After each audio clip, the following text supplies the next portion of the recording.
Steam from chimneys meets the mist of the Thames on a May morning in 1851. London awakens as the world's largest city, with over 2.5 million inhabitants crammed into medieval alleyways never designed to contain so many lives. In Hyde Park, the glass and iron structure of the Crystal Palace reflects the dawn light, ready to welcome visitors from all nations to the Great Exhibition. But a few kilometers away, in Southwark, a woman carries buckets of contaminated water from the only public well available to 300 families.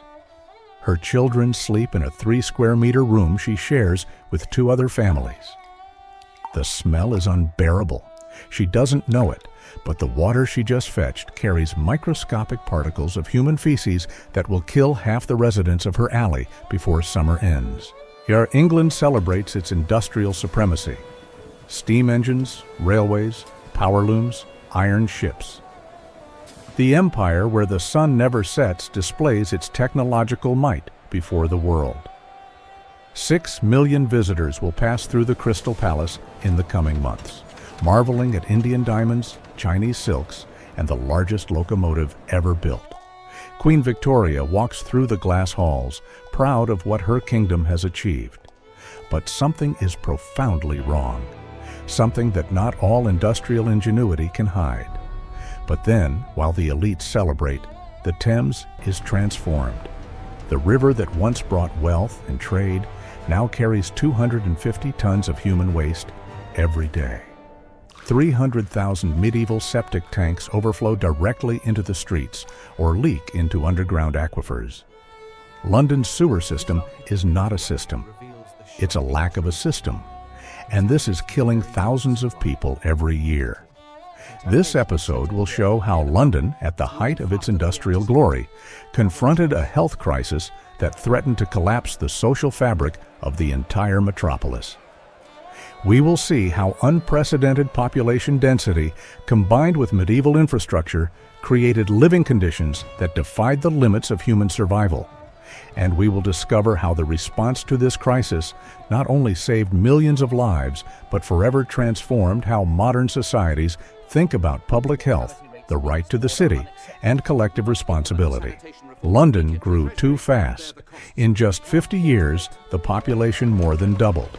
The Industrial Revolution attracted hundreds of thousands of workers from rural areas, all seeking employment in factories, docks, and railways. But the city was unprepared. The streets still followed a medieval layout. There was no urban planning. There were no building regulations. Investors erected slums in any available space, piling families into structures that barely stood upright. In neighborhoods like Whitechapel, Jacob's Island, and Seven Dials, population density reached levels that we would consider impossible today. Entire blocks were labyrinths of dead ends where sunlight never reached ground level. Families of 8, 10, 12 people lived in single rooms without windows, without ventilation, without access to clean water. Rent consumed half a worker's salary. Shift sleeping was common. Some families rented the same space to different groups during the day and at night. Water was the central problem. London depended on wells and the Thames for its supply. But septic tanks leaked into the same aquifers from which drinking water came. Private companies sold water from carts, but few could afford it. Most of the working population drank, cooked, and washed clothes with visually murky water that smelled bad and tasted of decay. They had no choice. And then cholera arrived, for the first time in 1832, then again in 1848, and again in 1854. Each outbreak killed thousands in a matter of weeks. The disease attacked with disconcerting brutality. A person who was healthy in the morning could be dead by nightfall. The body dehydrated violently, uncontrollable vomiting and diarrhea. The skin turned blue. The muscles went into spasms, and then death. No one understood how the disease spread. Yet the prevailing theory was that of miasma, the belief that foul smells carried the disease. Doctors recommended burning incense, closing windows, avoiding the night air. But nothing worked. Cholera moved through the poor neighborhoods like an invisible fire, killing indiscriminately. Entire families were decimated. Streets were deserted. The terror was palpable. Inequality determined who lived and who died. The higher areas of the city, where the rich lived, had much lower mortality rates. Mayfair, Belgravia, and Kensington were rarely hit with the same intensity. Not because the rich were immune, but because they had access to better quality water, larger houses, better ventilation, and the ability to flee the city during outbreaks. The poor had nowhere to go. They were trapped in slums, docks, and factories. And they died by the thousands. Then something changed. In 1854, during the Broad Street cholera outbreak, a doctor named John Snow did something radical. He mapped every death in the Soho neighborhood and discovered that they were all concentrated around a single public water pump. He convinced local authorities to remove the handle from the pump. The deaths stopped immediately. Snow had proven that cholera didn't come from the air, but from contaminated water. But this discovery was not immediately accepted. The miasma theory was deeply ingrained in the Victorian mindset. It would take another decade and another devastating outbreak for the truth to be widely recognized, and it took something even more dramatic to force the government to act. The summer of 1858 brought the Great Stink. The Thames, already polluted for decades, reached a critical point. A prolonged heat wave caused the water temperature to rise. The river began to ferment. The smell was so unbearable that members of Parliament, whose windows overlooked the Thames, could not remain in the chambers. Curtains soaked in lime were hung in the windows to try to block the stench. It didn't work. For the first time, the political elite were forced to literally feel what the poor of London endured every day. Parliament finally acted. A public works bill was passed in just 18 days, something unprecedented in British politics. The project? To build a sewer system that would protect the entire city. The person responsible? Joseph Bazalgette, chief engineer of the Metropolitan Works Board. Bazalgette was not a romantic visionary. He was a pragmatic, methodical engineer. I obsessed with detail.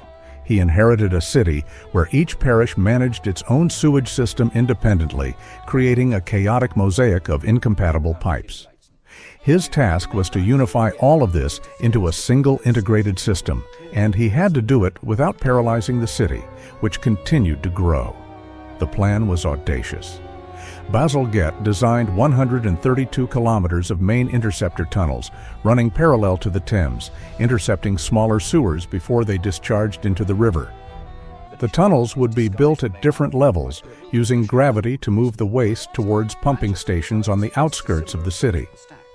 From there, the waste would be transported downstream, beyond the urban area, where it would be discharged into the estuary during low tide. Construction began in 1859 and would take more than a decade to complete. It was the largest civil engineering project ever undertaken in a city up to that point. Thousands of workers dug tunnels beneath the streets of London. They worked in dangerous conditions, often in cramped spaces surrounded by toxic fumes. Many died during construction. Bazalgette did something that would change urban engineering forever.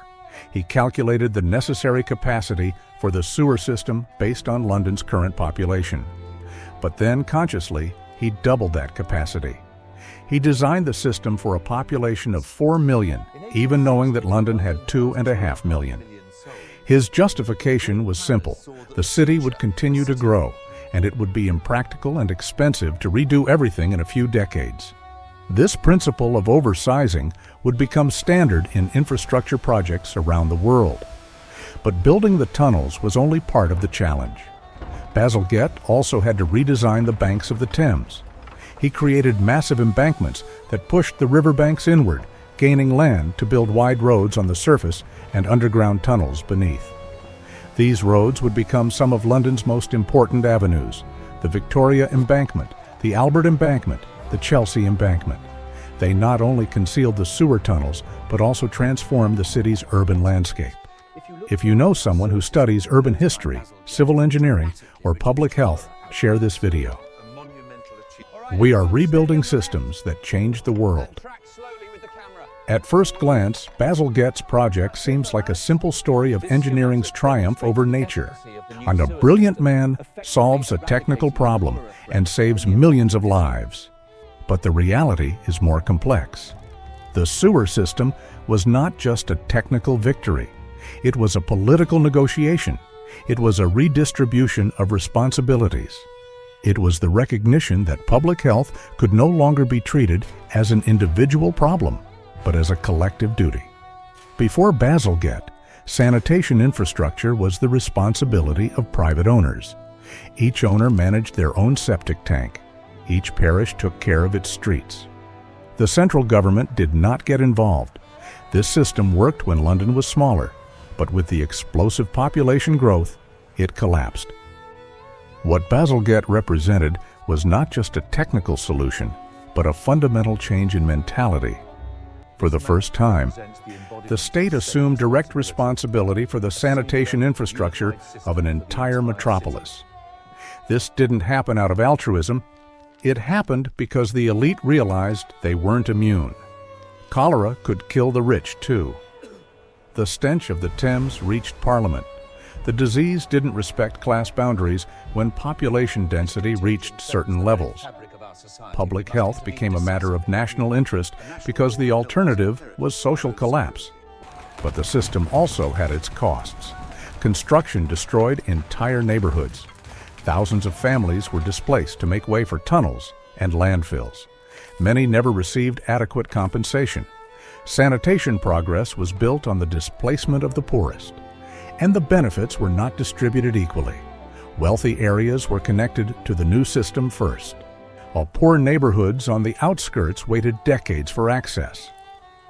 When the system was completed in 1875, the cholera death rate in London dropped dramatically.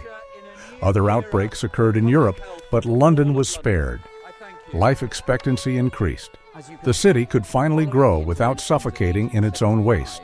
The Thames began to recover. Fish returned to the river for the first time in half a century. But the system created a dangerous illusion. By burying the waste underground and transporting it far away, London transferred the problem instead of solving it completely. The waste continued to be dumped into the river, only further away. And as the city grew, so did the volume of waste. What Bazalgette did was buy time. He didn't eliminate the problem, he postponed it. Other cities around the world looked to London. Paris, Berlin, and New York all faced similar sanitation crises. They all copied Bazalgette's model. Interceptor tunnels, pumping stations, river embankments. The sewage system became a symbol of modernity. A civilized city was a city with underground sewers. And so, sanitary engineering spread throughout the industrialized world, always following the same pattern. Expensive infrastructure, built slowly, benefiting wealthy neighborhoods first. But something deeper was changing. The London health crisis forced a shift in how societies thought about collective responsibility. Before the 19th century, health was an individual problem. If you got sick, it was your problem. If your street smelled bad, it was your parish's problem. The state didn't get involved, but industrialization and mass urbanization made this approach unsustainable. Population density created interdependence. One person's health affected everyone's health. An outbreak in a poor neighborhood could spread throughout the city. This realization led to the birth of public health as a professional field. Doctors, engineers, and statisticians began working together to understand how diseases spread and how they could be prevented.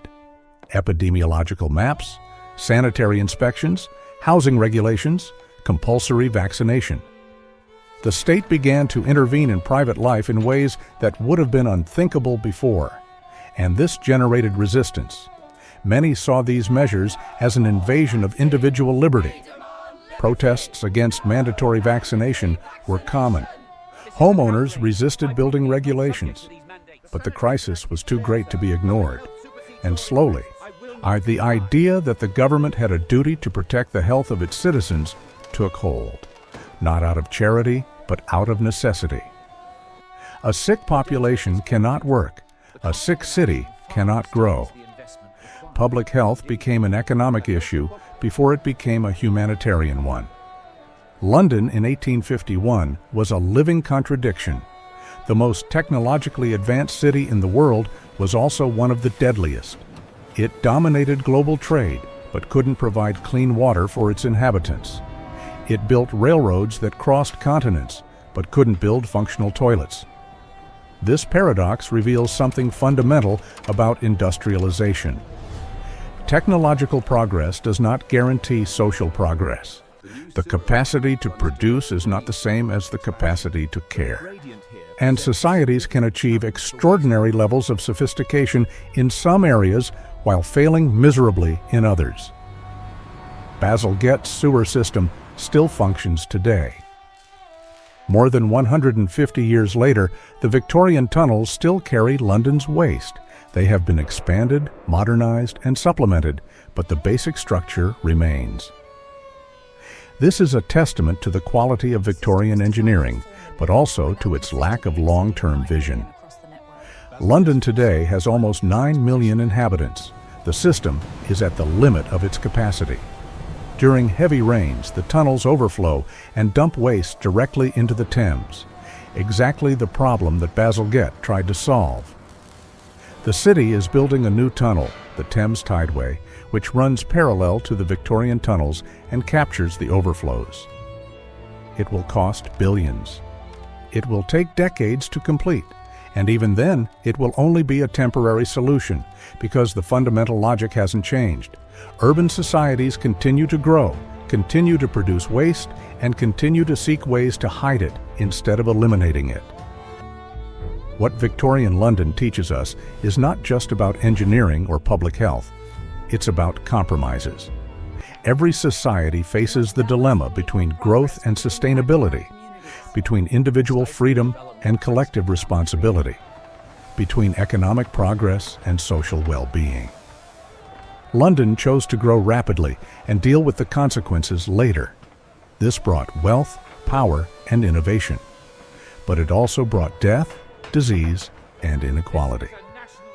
And when the crisis became unbearable, society was forced to change, not because it wanted to, but because it had no choice. The sewer system didn't solve inequality. It didn't eliminate poverty. It didn't make London a just city.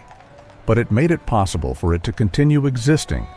And perhaps that is Bazalgette's true legacy. He didn't build a utopia. He built a system that allowed a deeply unequal society to function without collapsing. That's not triumph. It's compromise. And that's how most modern societies function to this day. If you could spend only 24 hours in any ancient or industrial era city that we haven't yet featured on this channel, which one would you choose and why? I'll select the best suggestions from the comments to be the subject of our next major documentary. And if this episode made you see history in a different light, subscribe to the channel. We're reconstructing the past, one city at a time.